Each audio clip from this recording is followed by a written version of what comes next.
कोई दुसाद के नाम पे, कोई चमार के नाम पे, कोई धोबी के नाम पे, कोई पासी के नाम पे, कोई मुसहर के नाम पे, कोई कोयरी के नाम पे, कोई कुर्मी के नाम पे, कोई जादव के नाम पे, कोई मुसलमान के नाम पे।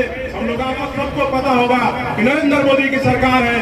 आज दिन देश में दलितों के ऊपर, पिछड़ों के ऊपर, मुसलमानों के ऊपर, महिलाओं के ऊपर अत्याचार हम नहीं मानते हैं। आज दिन बाबा साहब अम्बेडकर द्वारा बनाए संविधान को बदलने की बात करते हैं। कोई कहता है कि आरक्षण को समाप्त कर देंगे, कोई कहता है कि संविधान नया लागू करेंगे, कोई कहता है कि हिंदू राष्ट्र। उनकी हत्या भी सिर्फ इसलिए कर दी गई कि जिस तरह से आप लोग यहाँ पे इकट्ठे हैं, संगठित होकर के भीम महोत्सव और शोभा यात्रा की तैयारी कर रहे हैं, उसी तरह राकेश पासवान ने लालगंज में वैशाली में चुनाव कैसे मान ले कि ये सरकार जो है हमारे हितैषी है। तो मैं यहाँ पे मंच पे मौजूद जो नेता है राष्ट्रीय जनता दल के, उनसे भी आग्रह करूंगा कि अपने पार्टी के जो वरिष्ठ नेता है उनसे कहें कि हमारे समाज के दलित भाइयों के हमारे हक को, अधिकार को, उनके ऊपर हो रहे अत्याचार को रोकने का काम कीजिए, तब जाकर ही बहुजन एकता बनने का काम करेगा। हमारे सभी SC/ST भाइयों को, मुसलमानों को सुरक्षित करने का काम करे, उनको अधिकारों को बचाने का काम करे, तब जाकर के सच्चा बिहार में दिखेगा कि हम लोग बहुजन की सरकार है और बहुजन एकता बनाने की हम लोग बात कर। शिक्षा मंत्री जी ने रामचरितमानस में जो दलित विरोधी, जो शूद्र विरोधी, जो महिला विरोधी चौपाई और दोहे कही थी, उस मामले को लेकर के बिहार की जो मनवादी मीडिया है उसने शिक्षा मंत्री को इतना मजबूर कर दिया था कि उनको इस्तीफा देना पड़े। लेकिन मैं आपको बता देता हूँ कि भीम आर्मी के हमारे जो संस्थापक हैं और आजाद समाज पार्टी के राष्ट्रीय अध्यक्ष हैं, उन्होंने चंद्रशेखर आजाद जी ने बिहार के शिक्षा मंत्री चंद्रशेखर यादव को फोन करके बोला कि बड़े भाई आपको डरने की जरूरत नहीं है और आपको इस्तीफा देने की भी जरूरत नहीं है। आपका छोटा भाई चंद्रशेखर आजाद और चंद्रशेखर आजाद के भीम आर्मी के देश के लाखों नौजवान बिहार के शिक्षा मंत्री के बयान के साथ है, आपको डरने की जरूरत नहीं है। बाबा साहब ने कहा था कि शिक्षित बनो। हम सब शिक्षा प्राप्त कर रहे हैं, शिक्षित बन जा रहे हैं, नौकरियों में जा रहे हैं, लेकिन हम लोग संगठित नहीं हो पा रहे हैं। अभी शिक्षित तक ही हम लोग आगे बढ़े हैं, संगठित जब तक हम लोग नहीं होंगे। आप लोग यहाँ पे सुने इस देश के माध्यम से, यहाँ पे वरिष्ठ साथी ने कहा कि यहाँ पे बाहर के लोग आते हैं और आप कहते रहते हैं कि हम 85 है, SC/ST है, OBC है, माइनॉरिटी है, बैकवर्ड है और तमाम आप देखते रहते हैं। मैं भी देखता रहता हूँ कि सोशल मीडिया पे, मंचों पे, अपने भाषणों में हमारे नेता रोज तमाम एक विशेष वर्ग को टारगेट करके बातें करते रहते हैं। लेकिन जब चुनाव का समय आता है तो हम लोग अपनी शिक्षा को भूल जाते हैं, उसके महत्व को भूल जाते हैं। चुनावों के समय हम लोग संगठित नहीं होते हैं और चुनावों में हम लोग कोई दुसाद के नाम पे, कोई चमार के नाम पे, कोई धोबी के नाम पे, कोई पासी के नाम पे, कोई मुसहर के नाम पे, कोई कोयरी के नाम पे, कोई कुर्मी के नाम पे, कोई जादव के नाम पे, कोई मुसलमान के नाम पे हम लोग आपस में ही चुनाव के ही वक्त अपनी लड़ाई साधने लगते हैं कि हमारा ये दुश्मन है। तो जब हम 85 की बात करते हैं तो हमें 85 दिखना भी चाहिए। आने वाला जो चुनाव है उसमें इस देश में आप सबको पता होगा कि नरेंद्र मोदी की सरकार है।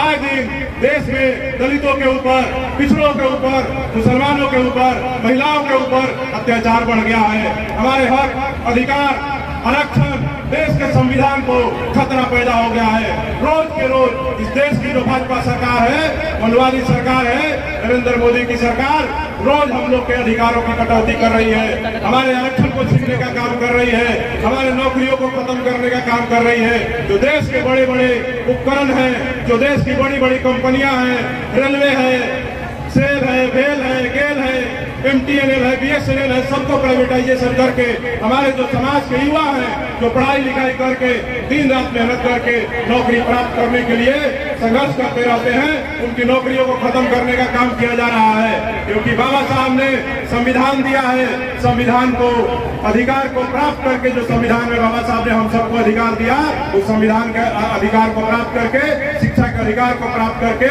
हमारे समाज अभी आजादी के 70-72 सालों में ही इतना आगे बढ़ चुका है। इस देश के जो चंद मुट्ठी भर लोग हैं, जो संविधान को नहीं मानते हैं, आज भी बाबा साहब अम्बेडकर द्वारा बनाए संविधान को बदलने की बात करते हैं। कोई कहता है कि आरक्षण को समाप्त कर देंगे, कोई कहता है कि संविधान नया लागू करेंगे, कोई कहता है कि हिंदू राष्ट्र बनाएंगे।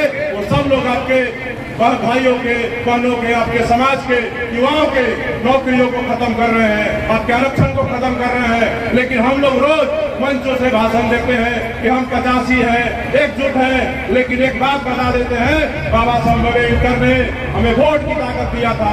तो मैं आपको बता देना चाहता हूँ कि अभी का जो समय है, जब तक इस देश में भाजपा की सरकार रहेगी, आप अपना मान सम्मान, स्वाभिमान, आरक्षण, देश के संविधान को सुरक्षित नहीं रख पाएंगे।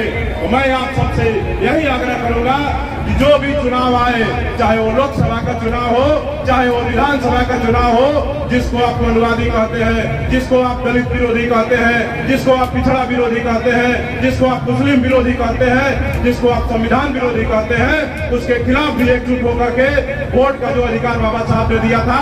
तो आपको मैं बता देता हूँ कि सारी जो समस्याएं हैं, जो आपके आरक्षण खत्म हो रहे हैं, आपके शिक्षा में कटौती हो रहा है, आपके मान सम्मान का हत्या हो रहा है, आपके समाज के ऊपर लगातार अत्याचार हो रहा है, अगर उस सबको रोकना चाहते हैं तो बाबा साहब ने कहा था कि वोट और पॉलिटिक्स जो है वो मास्टर की है, सारी समस्याओं का समाधान आपको वोट से ही होगा। तो जब चुनाव हो तो अपनी वोट की ताकत को आप लोग सही जगह इस्तेमाल करें। और जो भी बहुजन समाज के नेता चुनाव में लड़ते हैं, तो आप देख ले कि कौन आपके पक्ष का है और कौन भाजपा के वोट पर भाजपा के पार्टी से कमल का निशान लेकर के और उसके सहयोगी जो दल है उनके सिंबल पे लड़ रहा है। जो आपके भी समाज से हो सकते हैं, हो सकता है कि भाजपा आपके अधिकार को खत्म कराने के लिए आपके ही समाज के दलाल लोगों को आपके खिलाफ खड़ा करने के लिए प्रयास करे। तो हमें उनको भी वोट नहीं देना है, हमें पहचानना है कि आपके समाज का सच्चा हितैषी कौन है।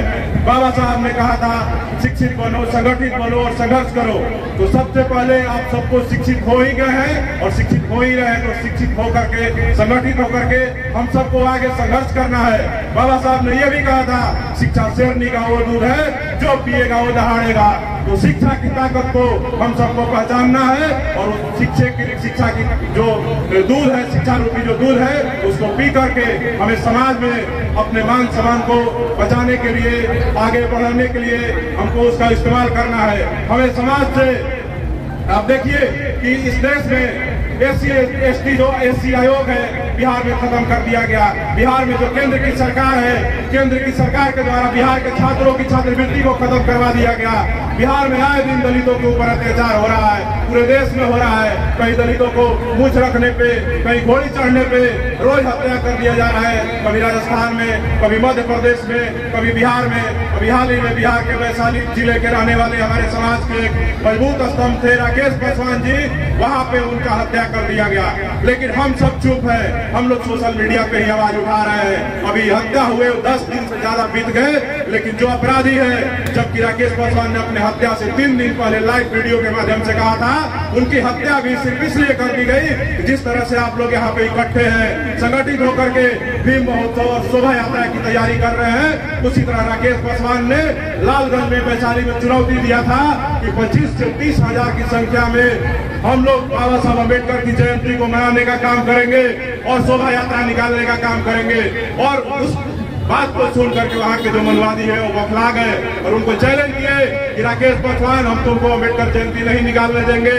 बिहार में हमारी ही सरकार है जिसको हम लोग बहुजनों की सरकार कहते हैं। नीतीश कुमार जी मुख्यमंत्री है, तेजस्वी यादव जी उप मुख्यमंत्री है, लेकिन 10 दिन उस घटना को बीत गए, अभी तक बिहार की जो मुख्यमंत्री है और उप मुख्यमंत्री है, उन्होंने वैशाली के SP को ये नहीं कहा कि उन अपराधियों की गिरफ्तारी क्यों नहीं हो रही है। वहाँ के थानाध्यक्ष जिसकी संलिप्तता की बात राकेश पासवान के परिवार के लोग कह रहे हैं, उस थानाध्यक्ष को अभी तक सस्पेंड नहीं किया गया है। तो हम लोग कैसे मान ले कि ये सरकार जो है हमारे हितैषी है। तो मैं यहाँ पे मंच पे मौजूद जो नेता है राष्ट्रीय जनता दल के, उनसे भी आग्रह करूंगा कि अपने पार्टी के जो वरिष्ठ नेता हैं उनसे कहें कि हमारे समाज के दलित भाइयों के हमारे हक को, अधिकार को, उनके ऊपर हो रहे अत्याचार को रोकने का काम कीजिए, तब जाकर ही बहुजन एकता बनने का काम करेगा।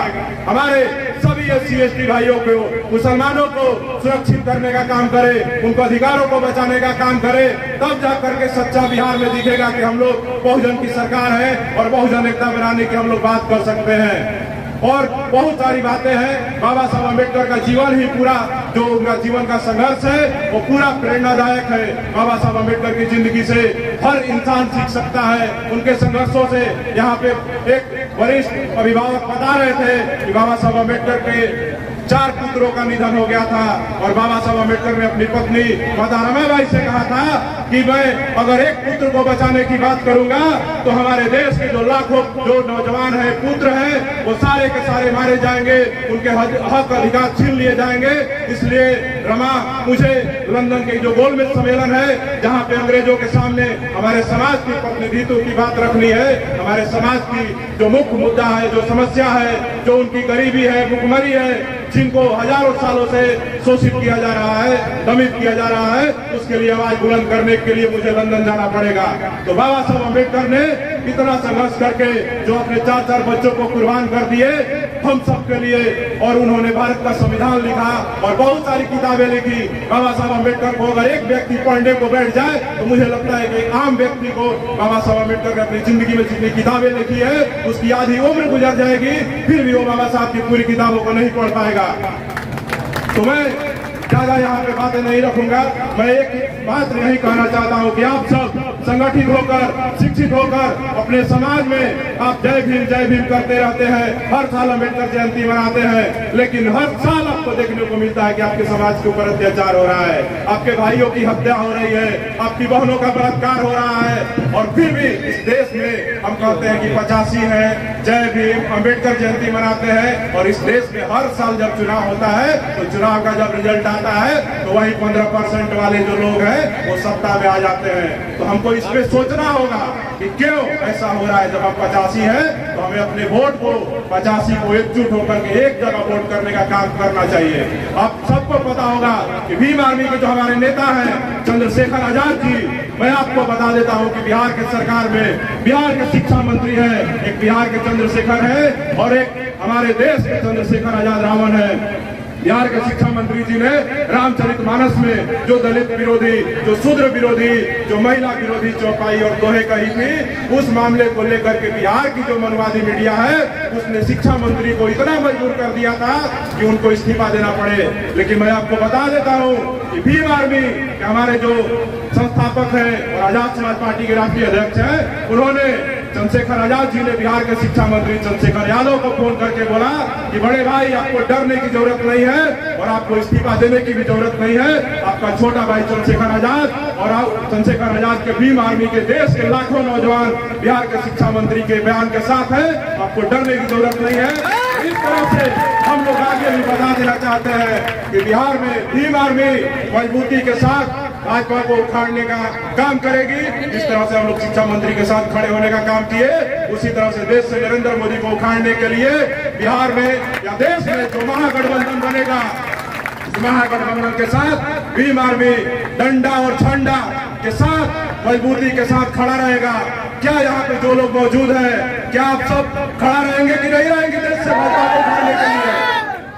तो मैं इन्हीं सब बातों के साथ अपनी वाणी को विराम देता हूँ। बहुत बहुत आभार। जय जय जय जय जय भीम, जय जय जय जय जय भीम। बाबा साहब अमर रहे, अमर रहे, अमर रहे। बाबा साहब अमर रहे, अमर रहे, अमर रहे। जय भीम, जय भीम। बहुत बहुत